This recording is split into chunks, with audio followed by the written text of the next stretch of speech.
So first thing ETV విన్‌లో మేము join అయిన అంటే ఫస్ట్ నుంచి మా ప్రయాణం మొదలైనప్పటి నుంచి చాలామంది అడిగారు బోల్డ్ కాంటెంట్ ఎందుకు ఎంకరేజ్ చేయరు, బోల్డ్ కాంటెంట్ ఎందుకు ఎంకరేజ్ చేయరని. ఒక విజువల్ ఎక్స్‌ప్లాయిటేషన్ చేసే కాంటెంట్ బోల్డ్ అయితే అది మాకొద్దు. ఒక వర్బల్ ఎక్స్‌ప్లాయిటేషన్ చేసేదైనా మాకొద్దు.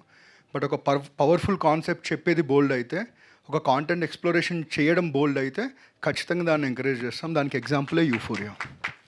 It is the boldest film that you will see in the last 5 years that I personally can assure you all. ఎందుకంటే ఒక ఫ్యామిలీలో పిల్లల పేరెంట్స్కి అన్ని మాటల్లో చెప్పలేకపోవచ్చు, పేరెంట్స్ అన్ని మాటల్లో పిల్లలకు చెప్పలేకపోవచ్చు. బట్ వాళ్ళందరూ కలిసి సైలెన్స్లో మాట్లాడుకోవాలంటే కొన్ని ఫిల్మ్స్ ఉంటాయి. ఆ ఫిల్మ్స్ చూస్తున్నప్పుడు ఒకరి భావాలు ఒకరికి అర్థమవుతూ ఉంటాయి. అలాంటి ఒక సినిమా యూఫోరియా. సో నాకు ఇప్పటికీ ఒక లంప్ ఒక నా అంటే అలా ఉండిపోయింది సార్ నాకు లంప్ అనేది ఒక థ్రోట్లో చూసినప్పుడు. సెకండ్ హాఫ్లో భూమిక గారి సీక్వెన్స్ ఏదైతే ఉందో ట్రెమర్స్ వచ్చాయి. బికాజ్ అలాంటి ఇన్సిడెంట్స్ రియల్గా జరిగిన వాళ్ళ పరిస్థితి ఏంటో ఊహించుకొని కూడా చాలా కష్టంగా ఉంటుంది.